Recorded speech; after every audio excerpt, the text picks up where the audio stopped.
Hello guys, this is Bob's Malavik and you are watching Bob's Motor World.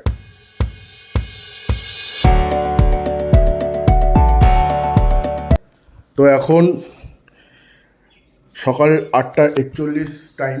তো এখন আমি যাচ্ছি কাঁদির জন্য। তো কাঁদিতে অ্যাকচুয়ালি আমার একটা বন্ধু এসছে এনফিল্ড নিয়ে। দুদিন আগে তার ফগ লাইট ইনস্টলেশনের ভিডিও দেখেছিলাম, অ্যাকচুয়ালি ভিডিও না রিলস। তো সে যাচ্ছে কাঁদি শোরুমে, তো এনফিল্ড শোরুমে। তো তার বাড়ি অ্যাকচুয়ালি জিয়াগঞ্জে। এবার সে যাচ্ছে কাঁদিতে সার্ভিসিং সেন্টারে, বলে দিই কেননা কাঁদির যে সার্ভিসিং সেন্টার সেটা আমার কাছে বা তার কাছে দুজনের কাছে অ্যাকচুয়ালি খুব ভালো। এবং আমাদের ধারে কাছে আছে বহরমপুর এনফিল্ড শোরুম। এবার সেখানে যাচ্ছি না, কেননা অ্যাকচুয়ালি মেন ব্যাপার হচ্ছে সেখানে আমার একটা বান্ধবী কাজ করতো, তো বহুদিন আগে। তো সে বলেছিল যে এখানকার সার্ভিসিং সেন্টারে সার্ভিসিং না করানোটাই ভালো, এখানে খুব একটা সার্ভিসিং ভালো হয় না, তো হামেশা এখানে রিপোর্ট আসে। তো সেই কারণে বহরমপুর ছেড়ে এখন আমি কাঁদিতে যাচ্ছি, কাঁদির শোরুমে সার্ভিসিং করতে। তো এখান থেকে প্রায় আমার বাড়ি থেকে কমসে কম 40 কিলোমিটার আপই হবে। তো চলো আমরা যাই। আমার বন্ধু যে আছে টিটাস, সে অলরেডি চলে এসছে, সে নিচে বসে আছে, মায়ের সাথে গল্প করছে। তো আমি এখান থেকে ব্লগ স্টার্ট করছি। তো চলো এখান থেকে বেরানো যাক, আর চলো তারপরে বাকি কথা পরে হচ্ছে। তো চলো। তো আমি এখন চলে এসেছি বাইরে, আর এই যে এই গাড়িটা এনফিল্ড মেটিওর। তো আগের দিন সেই ফগ লাইটের যে কাজটা করেছিলাম, সেই ফগ লাইট। আর এখানে হচ্ছে আমার এনফিল্ড। কালকে বৃষ্টিতে ভালো ভিজেছে।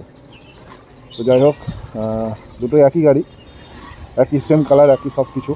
তো চলো বেরানো যাক। আর এই ভেতরে আমার রকেট এই যে পড়ে আছে। তো চলো এই গাড়ি নিয়ে বেরোবো। সব কিছু হয়ে গেছে, বন্ধুর হেলমেট এখানে, বন্ধু এখনও মায়ের সাথে গল্প করছে।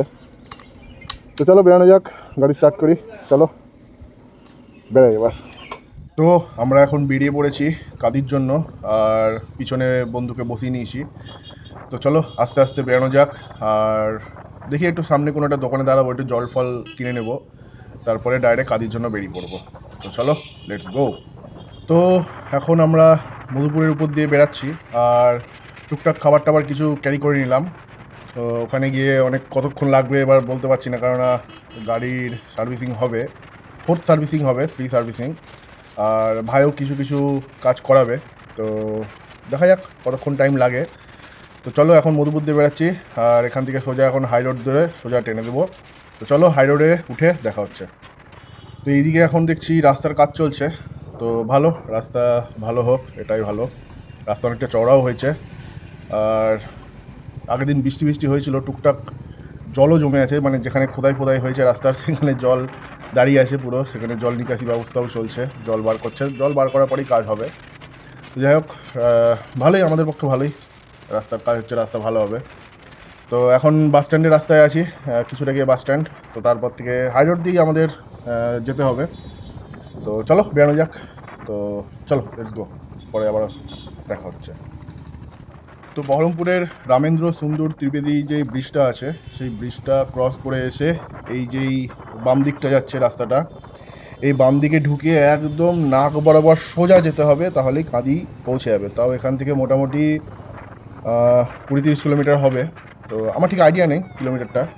তো যাই হোক, এই রাস্তা বরাবর পুরো বেরোতে হবে। আর রাস্তার যে কন্ডিশনটা দেখছি, কন্ডিশন মনে হচ্ছে রাস্তা মনে হচ্ছে কমপ্লিট করেই ফেলেছে, কেননা লাস্ট টাইম যখন আমি এসেছিলাম তো তখন এই রাস্তার কাজ হচ্ছিল, আর এই রাস্তাটা পুরো দাগ মারা ছিল, মানে জেসিবি দিয়ে পুরো খোদাই টাইপের যে দাগটা করা থাকে রাস্তা পুরো কাজ করার আগে, তো সেই দাগ মারা ছিল। তো এর উপর দিয়ে গাড়ি একদমই চালানো যেত না, মানে পুরো হ্যান্ডেল পুরো কাঁপতো রীতিমতো, চালানোই যেত না। তো এখন তো দেখছি রাস্তা হয়েই গেছে, রাস্তা পুরো একদম মাখনের মতো করে ফেলেছে। তো চলো এই নাক বরাবরই যাওয়া যাক। আর ডান দিকে আমাদের খাগড়াঘাট রেল স্টেশন, এই ডান দিক যেটা গেল, তো এদিকেই অ্যাকচুয়ালি খাগড়াঘাট রেল স্টেশন। তো যাই হোক, এখান দিয়ে সোজা চলো, এবার সামনে ব্রিজ পড়বে, ব্রিজের নিচ দিয়ে, ব্রিজ বলতে বাইপাসের রাস্তা যেটা আছে সেটা ব্রিজ করা আছে, তো ওর নিচ দিয়ে একদম নাক বরাবর সোজা, তাহলেই কাঁদি পৌঁছে যাবে। তো চলো দেরি না করে সোজা ট্রেনে বেড়ানো যাক, চলো লেটস গো।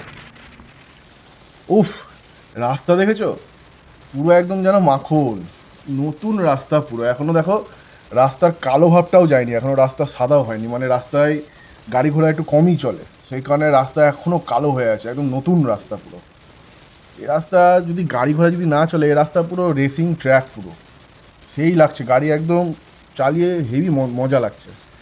গাড়ি চালিয়ে মজা মানে আমি একটা জিনিস বলে দিই, তবে গাড়ির কন্ডিশন একদমই বেকার হয়ে আছে, ঠিক আছে? আমি রাস্তার কথা বললাম যে রাস্তায় গাড়ি চালালে হেভি মজা লাগবে, কিন্তু যে গাড়িটা আমি চালাচ্ছি বর্তমানে, সেই গাড়িটার কন্ডিশন একদমই বেকার হয়ে আছে। মানে বন্ধু অ্যাকচুয়ালি গাড়ির প্রতি সেরকম টাইম দিতে পারে না, কাজে ব্যস্ত থাকে, তো গাড়ির সামনে থেকে একদমই একটা ঝ্যাঁঝাড়া একটা ভাব আসছে, পুরো ঝ্যানঝ্যান হয়ে গেছে গাড়ি, মানে কোথা থেকে যে আওয়াজ আসছে সেটা বোঝাই যাচ্ছে না। আর গাড়ির হর্ন, ডবল হর্ন বসানো আছে, তো বাসছে একটা হর্ন, মানে গাড়ি সেরকম মেনটেনেন্সেই নেই, এরকম কন্ডিশন হয়ে পড়ে আছে গাড়িটা। তো ভালো হয়েছে, গাড়িটাকে সার্ভিসিং দেওয়াই দরকার। আর আজকে গাড়ির অ্যাকচুয়ালি 4th সার্ভিসিং হচ্ছে, তো ওটা free servicing, 4th free servicing. তো যাই হোক, গাড়ি অনেকই কাজ আছে, যা দেখছি আমি গাড়িটা অনেকক্ষণ ধরে চালাচ্ছি, তো গাড়িটায় ভালো কাজ আছে, তো বলা যাচ্ছে না কতক্ষণ কাজ হবে, কতক্ষণ টাইম লাগবে, তো এটা হচ্ছে ব্যাপার, দেখা যাক। আর কি, খাবার দাবারও নিয়ে নিয়েছি, ওখানে বসে বসেই খাবো দাবো, এসিতে পড়ে থাকবো গরমের মধ্যে। আর বাই দ্য ওয়ে, এমনিও ওয়েদার খুব একটা গরম নাই, দেখতেই পাচ্ছ ওয়েদার ঠান্ডা ঠান্ডাই আছে একটু, খুব একটা গরম নাই, সেই ঘাম ঘাম ভাবটা নেই। তো চলো এই নিয়েই যাওয়া যাক, চলো ডাইরেক্ট দেখা হচ্ছে আবার শোরুমে গিয়ে, চলো লেটস গো।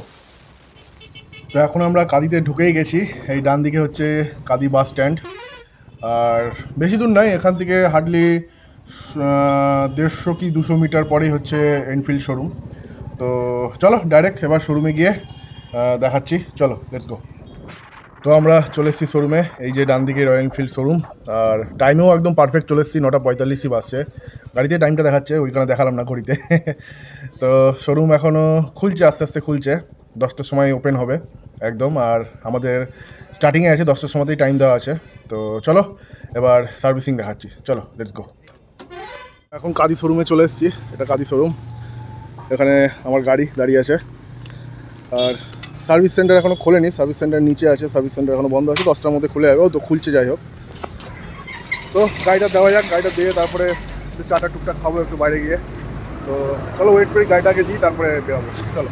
এখন আমাদের গাড়ি ঢুকে গেছে, এই যে গাড়ি ওখানে লাগছে, আমাদের মিটিওরটা 1 নম্বরেই আছে, তো তাড়াতাড়ি হয়ে যাবে আশা করি। তবে গাড়ির অনেক প্রবলেম আছে, গাড়ি টাইমও লাগতে পারে, দেখা যাক কতক্ষণ কী বলে, তারপর চলো দেখা যাক, আস্তে আস্তে দেখাবো, তো চলো।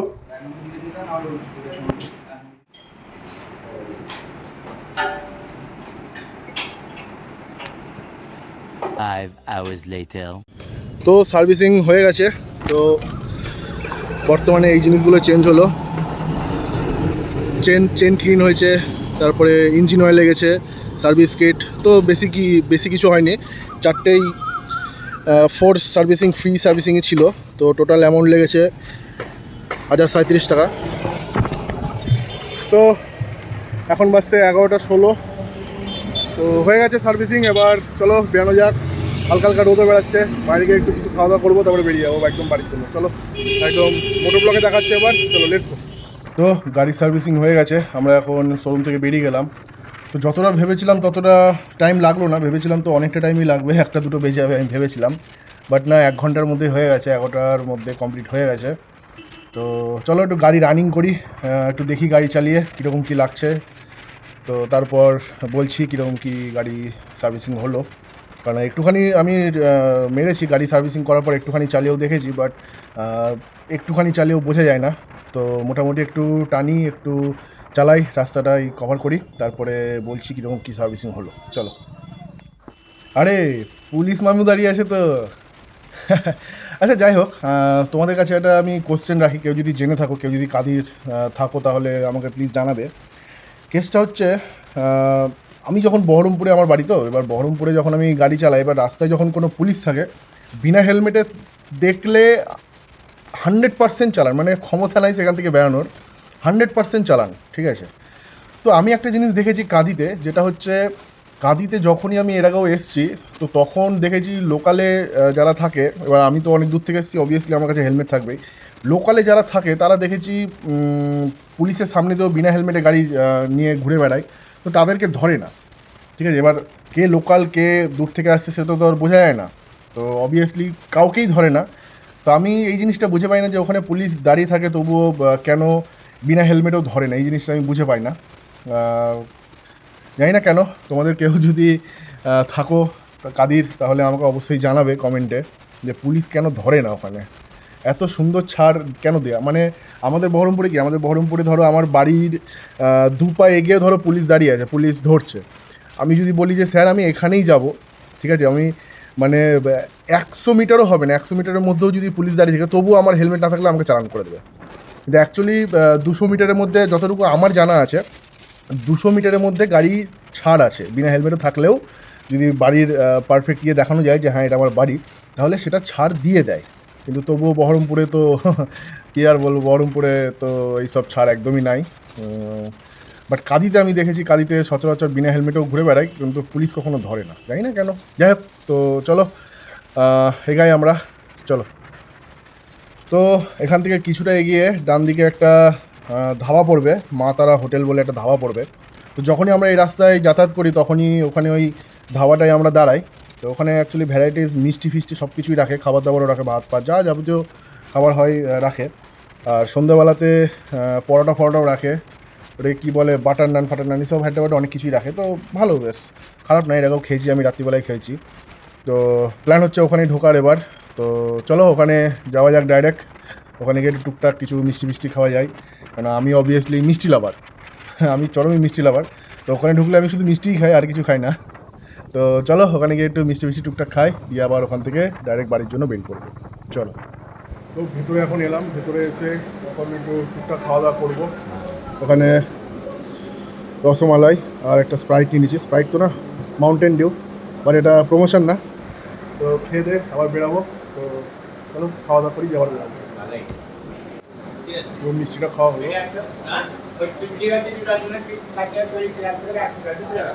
বাইরে যা গরম, সেই গরম দেখে একটু ঠান্ডাও খাচ্ছি সাথে। আর ওখানে বন্ধু ওখানে বিল দিচ্ছে। তো cheers। চলো এবার বেরোনো যাক ঠান্ডাটাকে। তো গরমে যা দিবি তাই খাবো, ঠান্ডা বা আইসক্রিম অর্ডার হচ্ছে। চলো আইসক্রিম ওটা খাওয়া, তোমরা দেখো আমার খাওয়া দাওয়া। চলো খাই যাই, আবার বেরাচ্ছি। তো আমাদের খাওয়া হয়ে গেছে, চলো এখান থেকে আবার বেরাচ্ছি। তো চলো একদম দেখা হচ্ছে এবার পুরো বাড়িতে, আর কোনো দাঁড়ানোর সিন নাই। আবার বন্ধু বলছে হেলমেট নেবে বলছে, আবার একবার ভিনটেজে ঢুকতেও পারি। তো চলো বেরোনো যাক এবার। এইবার পুরো মানিয়েছে একদম, রাস্তাও যেরকম স্মুথ রাস্তা, গাড়িও সেরকম একদম স্মুথ হয়ে গেছে, গাড়ি একদম ওকে কন্ডিশন হয়ে গেছে পুরো। এখন পুরো শোরুম থেকে সার্ভিসিং করে একদম পুরো রকেট, পুরো মনে হচ্ছে বাঘের বাচ্চা চালাচ্ছে এইবার, একদম সেই লাগছে এবার, একদম পুরোই স্মুথ হয়ে গেছে। যাই হোক, কাদি শোরুমকে ধন্যবাদ এত সুন্দর গাড়িটাকে ফিটফাট করে দেওয়ার জন্য। এত গাড়ির যা কন্ডিশন ছিল বাবারে বাবা, তো মনেই হচ্ছিল না যে এটা কোনো মেটিওর, কোনো এনফিল্ডের গাড়ি। মানে এনফিল্ডের গাড়ি সচরাচর এত ঝ্যানঝ্যানা টাইপের হয় না, মানে কোনো খাদ গর্তের মধ্যে পড়লে অ্যাটলিস্ট এরকম একটা ভাঙচুর টাইপের একটা আওয়াজ হয় না, যেরকম আওয়াজটা হচ্ছিল। তো এখন একদম স্মুথ হয়ে গেছে, কোনো আওয়াজ নাই, একদম পুরো ফিট। তো চলো এবার বেরোনো যাক, ভাই বলছে আবার একটা হেলমেট দেখবে ভিনটেজে। তো চলো ওখানেই যাই ডাইরেক্ট, চলো লেটস গো। তো আমি চলে এসেছি বাড়ি, আর এখন ঘড়িতে টাইম 1:03, দুপুর। তো বন্ধু চলে গেলো বন্ধুর বাড়ির জন্য, আর ভিনটেজে গেছিলাম। ভিনটেজে অ্যাকচুয়ালি যে হেলমেটটা বন্ধু নেবে বলছিল, তো সেই হেলমেটটা পাওয়া গেল না। তো অর্ডার দিল, তো মোটামুটি 2-1 দিনের মধ্যে চলে আসবে, দিয়ে ফোন করে ডাকবে, তো তখন এসে নিয়ে যাবে। তো এটাই।